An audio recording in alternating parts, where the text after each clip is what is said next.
चांदनी चमचमाता suit salwar पहनकर खुद को शीशे में देखते हुए खुश हो रही थी। तभी उसकी माँ मालती उसे आवाज़ लगाते हुए वहाँ आती है। चांदनी, अरे ओ चांदनी, तैयार हुए कि नहीं? मैं तो कब से तैयार बैठी हूँ माँ, बताओ मैं कैसी लग रही हूँ? अरे क्या बात है, बहुत सुंदर लग रही है तू तो। हाय, नज़र ना लगे तुझे। थोड़ी देर में लड़के वाले आ जाएंगे, उनके सवालों के अच्छे से जवाब देना। ओहो माँ, वो रिश्ता जोड़ने आ रहे या मेरा इंटरव्यू लेने जो मुझसे सवाल पूछेंगे? अरे पगली, मेरा मतलब है कि उनके सामने अच्छे से पेश आना। दोनों माँ बेटी बात कर ही रहे होते हैं, तभी घंटी बजने की आवाज़ आती है। लड़के वाले घर आते हैं। मालती उनकी बहुत खातिरदारी करती है। तभी चांदनी चाय नाश्ता लेकर बाहर आती है। लड़के की माँ मंजू पकोड़े उठाकर खाने लगती है। वाह वाह बहन जी, क्या पकोड़े बनाए हैं। अजी, ये सब तो मेरे चांदनी के हाथों का कमाल है। सच में, यानी खाना तो बहुत अच्छा बना लेती होगी। सच बता रही हूँ, इतने अच्छे पकोड़े मैंने आज तक नहीं खाए। वाह जी वाह। मंजू की ये बात सुनकर चांदनी तो खुशी से फूली नहीं समाती और उनके सामने और पकोड़े रख देती है। तभी मंजू का बेटा संजय धीरे से कहता है, माँ, हम यहाँ लड़की देखने आए या पकोड़े खाने? अब मुद्दे की बात पर आइए ना। देखिए बहन जी, मुझे और मेरे बेटे को तो आपकी बेटी पसंद है। मेरी तरफ से रिश्ता पक्का समझिए। तभी मालती और मंजू एक दूसरे का मुंह मीठा करते हैं और कुछ समय बाद धूमधाम से संजय और चांदनी की शादी हो जाती है। शादी के बाद जब मंजू अपनी बहू का स्वभाव समझने लगती है तो उसे पता लगता है कि चांदनी की अगर कोई तारीफ कर दे तो वो चने के झाड़ पर चढ़ जाती है। साथ ही सामने वाले की बात भी आसानी से मान जाती है। अब एक रोज़ चांदनी हॉल में बैठी टीवी देख रही थी, तभी पड़ोसन शांति वहाँ आती है। मंजू, मंजू कहाँ है तू? आ गई शांति आंटी, फैलाने अशांति। अरे शांति आंटी, आप यहाँ, कोई काम था क्या? हाँ बहू, तेरी सास को बुलाने आई थी। ज़रा अचार का मसाला तैयार करने में मेरी मदद करवा देती। अरे क्या हो गया? आधी कच्ची नींद से जगा दिया मुझे। मंजू, बात ही ऐसी है, मेरी बहू मायके गई है और अचार डालने के लिए मसाला तैयार करना है। ज़रा मदद करवा देना। ये शांति हमेशा गलत समय पर आती है। एक काम करती हूँ, बहू की थोड़ी तारीफ करके उसे ही इसके साथ भेज देती हूँ, फिर मैं चैन की नींद भी सो पाऊँगी। अरे कहाँ खो गई, चलना। शांति, तुझे पता है मेरी बहू के हाथ का बना अचार कितना स्वादिष्ट होता है? अरे मुझे कैसे पता होगा, तूने कभी चखाया भी तो नहीं।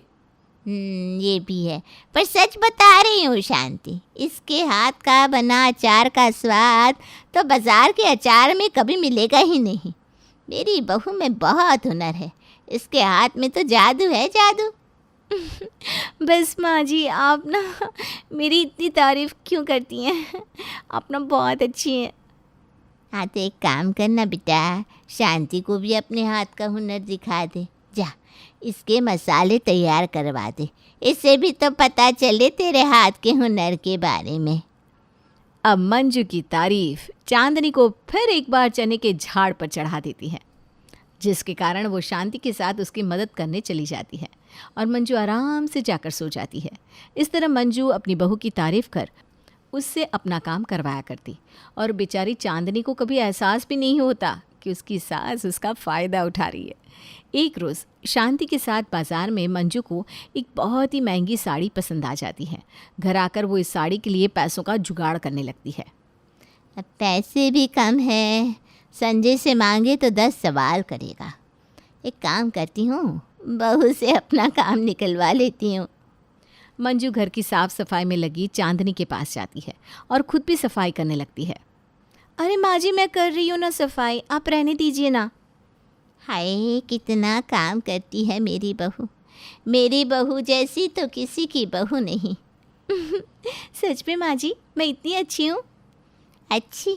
अरे तू तो बहुत अच्छी है बहू। मैं तो क्या, मेरा बेटा भी तुझसे बहुत प्यार करता है। अब तू खुद ही देख, तुझे कभी किसी काम के लिए मना किया है क्या? नहीं ना? और मना कर भी कैसे सकता, तू है ही इतनी अच्छी। बस माँ जी, अब मैं इतनी भी कुछ खास नहीं हूँ। अरे खास नहीं, बेहद खास है तू। अच्छा बहू, मुझे ना एक बात कहनी थी। हाँ हाँ बोलिए ना माँ जी। बहू, थोड़े पैसे चाहिए थे मुझे, यही कोई 5,000। अब संजय से बोलने में ठीक नहीं लग रहा, तो मेरे लिए तू संजय से बात कर लेगी बेटा? बस माँ जी, इतनी सी बात, मैं संजय से बात करती हूँ, आपको पैसे मिल जाएंगे कल तक। ठीक है बहू, तू सफाई कर ले। हाँ बेटा। मंजू मंद मंद मुस्कुराती हुई वहाँ से चली जाती है। अगले दिन चांदनी संजय से पैसे मांगती है तो संजय पूछता है, अरे अचानक से इतने पैसे क्यों मांग रही हो? मतलब क्या करोगी? क्या करूँगी मतलब? ज़रूरत है मुझे। अपनी ज़रूरत अगले महीने पूरी करना, अभी मेरे पास पैसा नहीं है। संजय उसे पैसों के लिए मना करके ऑफिस के लिए निकल जाता है। अब चांदनी इस दुविधा में फंस जाती है कि अपनी सास को पैसे कहाँ से दे। क्या करूँ, इन्होंने तो पैसे देने से मना कर दिया। अब माँ जी को पता चलेगा कि इन्होंने मुझे मना कर दिया तो वो क्या सोचेंगी। एक काम करती हूँ, अपने बचाए हुए पैसे ही माँ जी को दे देती हूँ फ़िलहाल। चांदनी अलमारी से अपना गुल्लक निकालती है और उसे तोड़कर उसमें जमा किए पैसे अपनी सास को पकड़ा देती है। पैसे लेकर मंजू खुशी से फूली नहीं समाती। क्या बात है, बहू की ज़रा सी तारीफ कर दो तो ये मेरे सारे काम अपने आप कर देती है। अब इन पैसों से मस्त साड़ी खरीदूंगी। शाम को जब संजय घर लौटता है तो देखता है कि उसकी माँ अपनी नई साड़ी को देख रही होती है। जब वो कमरे में जाता है तो चांदनी से पूछता है, माँ तो अपनी नई साड़ी में ही खोई हुई है, तुम्हें भी क्या इसीलिए पैसे चाहिए थे? जी नहीं, मैं माँ जी के लिए पैसे मांग रही थी, आपने नहीं दिए तो मैंने अपनी बचत के पैसे माँ जी को दे दिए। पर मुझे क्या पता था कि उन्हें इतनी महंगी साड़ी के लिए पैसे चाहिए थे। तुम भी ना हमेशा माँ की बातों में आ जाती हो। अरे माँ तुम्हारी ज़रा सी तारीफ़ क्या कर देती है, तुम तो चने के झाड़ पर चढ़कर उनका हर काम कर देती हो। अरे उनकी आदत है, पागल बनाती है तुम्हें, और तुम भी उनकी बातों में आ जाती हो। अब बताओ, वो खुद भी तो मुझसे पैसे मांग सकती थी ना। संजय के समझाने पर चांदनी को भी लगता है कि उसकी सास उसकी तारीफ कर उससे काम निकलवाती है। अगले दिन मंजू को डोसा खाने का मन करता है, लेकिन मेहनत ना करनी पड़े इसलिए वो चांदनी की झूठी तारीफ कर उसे डोसा बनाने को कह देती है। लेकिन हर बार की तरह चांदनी अपनी झूठी तारीफ सुनकर मंजू की बातों में नहीं आती और ऐसा मिर्ची भर के डोसा बनाती है कि मंजू की आंखों से पानी और कानों से धुआं निकल जाता है। हाय हाय, ये कैसा डोसा है, इसमें तो बस मिर्ची भरी पड़ी है। कैसी बात कर रही है माँ जी आप ही ने तो मेरी तारीफ की थी कि मेरे जैसा डोसा कोई बनाता ही नहीं, तो फिर ये डोसा बेकार कैसे हो सकता है। चलिए पूरा खाकर ही उठना। हाँ, हे भगवान, ये बहू तो मेरी चाल से मुझे ही मात दे गई। हाय मेरा मुंह। बहू हाथ जोड़ती हूँ, आज के बाद तेरे सामने कोई फरमाइश नहीं करूँगी।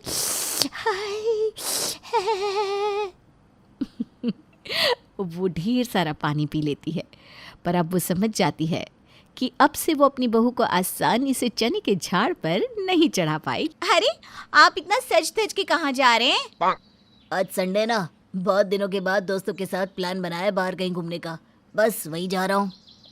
कोई ज़रूरत नहीं कहीं भी जाने की, बहुत अच्छे से जानती हूँ मैं आपको। दोस्तों के साथ जाओगी और सारा पैसा उड़ा कर आओगी। और वैसे भी हफ्ते में एक ही दिन तो मिलता है, मेरे साथ बिताओ। आज हम बाहर मूवी देखने जाएंगी। अनीता, मूवी देखने हम शाम को चलते हैं ना, अब बस थोड़ी देर की तो बात है। मैंने कह दिया ना, नहीं जाना तो नहीं जाना। अगर आप घर से बाहर अपने दोस्तों के साथ गए तो मैं अपने मायके चली जाऊंगी, फिर करते रहना अपनी बूढ़ी माँ की सेवा और संभालते रहना अकेले ही घर को। अनीता एक डोमिनेट किस्म की औरत थी जो हर समय अपने पति और सास को परेशान करके रखती है। अनिल की घर में एक नहीं चलती और ये सब देखकर उषा को भी बहुत दुख होता है, पर बेचारी कर भी क्या सकती थी। समय यूं ही बीतता है और एक दिन अनिल को सैलरी मिलती है। इस महीने की सैलरी पूरी नहीं होती तो अनीता को आ जाता है बहुत ही गुस्सा। आपकी सैलरी में से 2000 कम कैसे हैं? आपने तो इस महीने एक भी छुट्टी नहीं ली। क्या किया 2000 का? पूरा हिसाब दो मुझे। अपनी बहू की आवाज़ सुनकर उषा भी वहाँ भागती हुई आती है और अपनी बहू से कहती है, अरे क्या हुआ बहू, आखिर तू हर समय मेरे बेटे पर चिल्लाती क्यों रहती है? आपके बेटे की हरकतें ही ऐसी है कि ना चाहते हुए भी मुझे उन्हें डांट कर रखना पड़ता है। और मुझसे सवाल करने से पहले पूछिए अपने लाडले बेटे से, क्या किया 2000 का? आज ही सैलरी मिली और आज ही उड़ा दिए। बहू, मेरा बेटा क्या बोल रहा है एक बार सुन तो ले। किसी को इतना परेशान करना अच्छी बात नहीं। अरे वो तो मेरा बेटा है जो तेरी बात सुन लेता है। यहीं अगर कोई दूसरा आदमी होता तो तुझे कब का छोड़ कर चला जाता। आप तो माँ जी चुप ही रहिए। मैं जब से इस घर में आई हूँ तब से आप यही चाहती हैं कि आपका बेटा मुझे छोड़ दे, पर अफसोस आपकी चल नहीं पाती और ना ही मैं कभी चलने दूंगी। और आप खड़े खड़े देख क्या रहे हैं? हिसाब दीजिए मुझे। अनीता, मैं तुम्हें बताने ही वाला था, बताने का मौका नहीं मिला और तब से तुम नाराज़ हुए जा रही हो। अब तुम ही बताओ, मैं कब तुम्हें हिसाब देता। मैंने इन 2000 में से 500 रुपये की माँ की दवाई ले ली और बाकी के बचे हुए पैसे अपने पास रख लिए। पिछली बार जब तुम्हारी तबीयत ख़राब हुई थी तो मैंने अपने दोस्त से कुछ उधार लिए थे, बस वही पैसे धीरे धीरे करके चुका रहा हूँ। मुझसे पूछ कर क्यों नहीं दिया? और वैसे भी उससे हमने कोई लाखों का कर्ज तो लिया नहीं था, धीरे धीरे चुका देंगे। अब तो दे दिए ना, अगली बार ऐसी गलती मत करना। इतना बोलकर अनीता सारे पैसे अपने पास रख लेती है। उषा वहाँ से चली जाती है। अनिल भी चुपचाप अपने कामों में लग जाता है। समय यूं ही बीतता है, पर समय के साथ सपना और भी ज़्यादा डोमिनेटिंग होने लगती है और अब तो वो अपने पति की इज्जत करना भी भूल जाती है। ऐसे ही एक दिन अनिल का दोस्त उससे मिलने उसके घर आता है। भाभी जी नमस्ते, आपसे मिलकर अच्छा लगा। अरे यार, तूने तो पिछली बार भी प्लान बनाकर मना कर दिया और इस बार भी मना कर रहा है। तेरा मन नहीं करता क्या दोस्तों के साथ कहीं जाने का? अरे भाभी जी, थोड़ी तो फ्रीडम दे दो अपने पति को।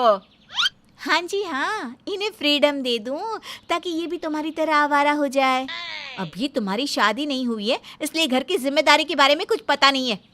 कल को जब खुद की बीवी आएगी ना तो बीवी के पल्लू से बन जाओगे। और सुनिए जी, कहीं जाने की ज़रूरत नहीं है आपको, और आप जा सकते हैं जहाँ भी जाना हो। अनिल जी कहीं नहीं जाएंगे। भाभी जी, अरे यार, तू अपनी भाभी की बातों का बुरा मत मानना। आज तेरी भाभी ना सुबह से ही मुझसे नाराज़ है, इसलिए वो अपना सारा गुस्सा हर किसी पर निकाल रही है। चल ना, हम दोनों छत पर चलकर बातें करते हैं। अनीता, प्लीज़ 2 कप चाय बना दोगी? मैं तुम्हारी और तुम्हारे दोस्त की नौकरानी नहीं हूँ। तुम्हारा दोस्त घर पर आया है, तुम खुद उसके लिए चाय बनाओ, मेरे पास और भी बहुत काम है। अनीता अनिल के दोस्तों के सामने भी उसकी इज्जत नहीं करती थी, यहाँ तक कि वो घर आए मेहमानों से भी तमीज़ से बात नहीं करती। अनीता का ये बर्ताव उषा और अनिल दोनों को ही बहुत खटकता है, पर वो दोनों कुछ नहीं कर पाते, जिस वजह से अनिल का दोस्त फिर कभी अनिल से मिलने उसके घर नहीं आता। ऐसे ही एक दिन अनीता की ननद अर्चना अपने पति राजीव के साथ आती है। जब अनीता को पता चलता है कि अर्चना बहुत अमीर घर से है तो वो अपनी ननद के आगे पीछे घूमती है और अच्छे बनने का नाटक करती है। अरे अर्चना दीदी, जब से मेरी शादी हुई है ना तब से आप पहली बार मायके आई हैं। क्या आप नहीं चाहती थी कि आप अपनी इकलौती भाभी से मिलें? भाभी, मन तो बहुत था, पर शादी के बाद ससुराल की जिम्मेदारी कितनी बढ़ जाती है, ये तो आप समझ ही गई होंगी। नंदू जी, ये तो बहुत गलत बात है।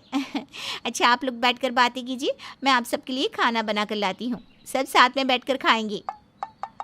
अनीता के आते ही उषा अपनी बेटी के गले से लग जाती है और फूट फूट कर रोने लगती है। अपनी माँ के आंसू देखकर अर्चना कहती है, माँ, भाभी तो कितनी अच्छी है, फिर आप हर समय उनकी बुराई क्यों करती थी और अब रो क्यों रही है? बेटा, दूर का ढोल अच्छा ही लगता है। तेरी भाभी के 2 चेहरे हैं। जब से उसे पता चला है कि तू बहुत अमीर है, तब से वो तेरे आगे पीछे घूम रही है। तेरी भाभी सिर्फ अमीरों की इज्जत करती है, तेरी माँ और तेरे भाई की नहीं, क्योंकि तेरा भाई ज़्यादा कमाता नहीं और तेरी माँ कुछ कह नहीं सकती। तेरी भाभी 1 नंबर की डोमिनेटिंग इंसान है जो तेरे भाई को हर समय परेशान करके रखती है। बेटा, अब तो तू ही तेरी भाभी को सुधार सकती है। अनीता अपनी ननद के सामने अच्छा बनने का नाटक करती है, पर अपनी माँ की बातें सुनने के बाद अर्चना भी ठान लेती है कि वो अपनी भाभी का असली रूप सामने लाकर रहेगी और उनको उनकी सही जगह भी दिखाएगी। ऐसे ही कुछ दिन बीत जाते हैं। अनीता हर समय अर्चना की चापलूसी करती रहती। एक दिन अर्चना अपनी भाभी से रोते हुए कहती है, भाभी, लगता है मेरे पति के बिजनेस को किसी की नजर लग गई है। हम कुछ दिनों के लिए यहाँ क्या आए, किसी ने धोखे से हमारा बिजनेस छीन लिया। हम तो पल भर में ही रोड पर आ गए। अब तो आपका ही सहारा है भाभी। जब तक हम दोबारा से उठ नहीं जाते हम यहीं रहेंगे। आपको कोई ऐतराज़ तो नहीं ना? क्या तुम रोड पर आ गई? देखो, मैं तुम्हारा और तुम्हारे पति का खर्चा नहीं उठा सकती, और ना ही ऐसे गरीबों से मैं कोई रिश्ता रखती हूँ। वैसे भी तुम्हारा भाई कोई नोट नहीं छापता। मैं तुम्हारा और तुम्हारे पति का बोझ नहीं उठाने वाली। चुपचाप मेरे घर से निकल जाओ। यहाँ अपना पेट भरना मेरे लिए मुश्किल है। बड़ी मुश्किल से एक एक पैसा बचाती हूँ मैं। तो ये है तुम्हारा असली रूप। पता नहीं किस घड़ी में हमने अनिल की शादी तुमसे करवा दी। तुम हर समय मेरे भाई को कोसती रहती हो, धमकी देती रहती हो ना छोड़ने की। छोड़ दो मेरे भाई को, ताकि मैं अपने भाई के लिए अमीर घर की लड़की ढूंढ सकूं, जो मेरे भाई की इज्जत करेगी। और मेरे लिए ये छोटी बात नहीं है। मेरा वकील आता ही होगा, डिवोर्स पेपर लेकर साइन कर देना, और मेरे भाई को छोड़ने की जो रकम चाहिए बता देना, तुम्हारे मुंह पर मारूंगी। अर्चना अपनी भाभी की हकीकत सामने ले आती है, जिसके बाद अनीता के पैरों तले ज़मीन खिसक जाती है। वो हाथ जोड़कर अपनी ननद के सामने घुटनों पर गिर जाती है। नहीं नहीं दीदी, ऐसा मत करो। मुझे मेरे पति से दूर मत करो।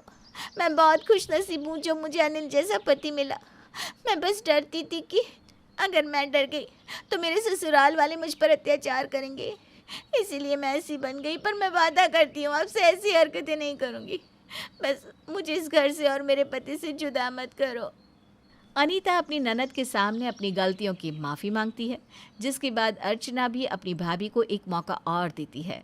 एक और मौका मिलने के बाद अनीता अपने पति और सास को परेशान करना बंद कर देती है और एक जिम्मेदार बहू बनकर दिखाती है।